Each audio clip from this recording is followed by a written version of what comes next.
وَإِذْ جَعَلْنَا الْبَيْتَ مَثَابَةً لِلنَّاسِ وَأَمْنًا وَاتَّخِذُوا مِن مَّقَامِ إِبْرَاهِيمَ مُصَلًّى وَعَهِدْنَا إِلَىٰ إِبْرَاهِيمَ وَإِسْمَاعِيلَ أَن طَهِّرَا بَيْتِيَ لِلطَّائِفِينَ وَالْعَاكِفِينَ وَالرُّكَّعِ السُّجُودِ. بسم اللہ الرحمن الرحیم. الحمد للہ رب العالمین وصلی اللہ علی محمد وآلہ الطاہرین ولعنۃ اللہ علی اعدائہم اجمعین. موضوع گفتگو اعتکاف، اور ہماری اس گفتگو کا عنوان ہے اعتکاف صحیح ہونے کی شرائط. کوئی بھی عبادت ہو، چاہے وہ غسل ہو یا وضو ہو یا نماز ہو یا روزہ ہو یا اعتکاف ہو، واجب ہو یا مستحب ہو،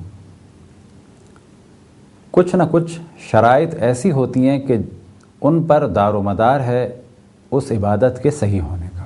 بالکل ویسے ہی اعتکاف کے صحیح ہونے کی کچھ شرائط ہیں، اور انہی شرائط میں سے جو پہلی شرط بیان کی جا سکتی ہے اور بعض فقہا نے اس شرط کا ذکر کیا، وہ ہے ایمان. یعنی اگر کوئی شخص نفاق کے عالم میں ہو اور وہ اعتکاف کرے اور بعد میں وہ خلوص دل سے مسلمان ہو جائے،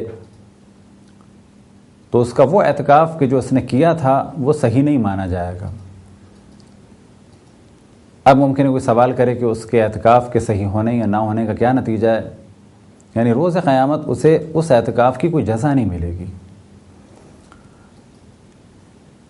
کیونکہ منافق کے اعمال اللہ سبحانہ و تعالیٰ کی بارگاہ میں قبول نہیں ہیں. کون سے اعمال؟ کہ جو اس نے مسلمان بن کے اسلامی معاشرے میں انجام دیے، چاہے وہ نماز ہو، چاہے وہ روزہ ہو، چاہے وہ حج ہو، چاہے وہ اعتکاف ہو.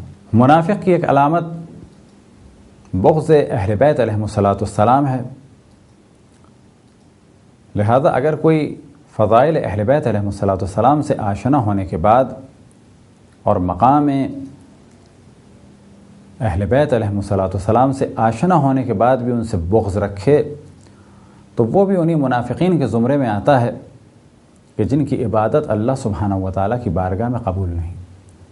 تو اعتکاف کی پہلی شرط ہے ایمان، اور دوسری شرط ہے عقل. یعنی اگر کوئی عاقل اعتکاف انجام دے تو اس کا اعتکاف صحیح ہے، لیکن اگر کوئی عقل نہ رکھتا ہو، اب وہ چاہے ایسا دیوانہ ہو کہ جو ہمیشہ دیوانگی میں ہے، اس کا بھی اعتکاف صحیح نہیں. اور اگر کوئی ایسا دیوانہ ہے کہ جو ادواری ہے، یعنی کبھی کبھی اسے دیوانگی کا دورہ پڑتا ہے، اب اگر اسے اس کے گھر والے اعتکاف کروائیں تو اس کا اعتکاف صحیح نہیں ہے.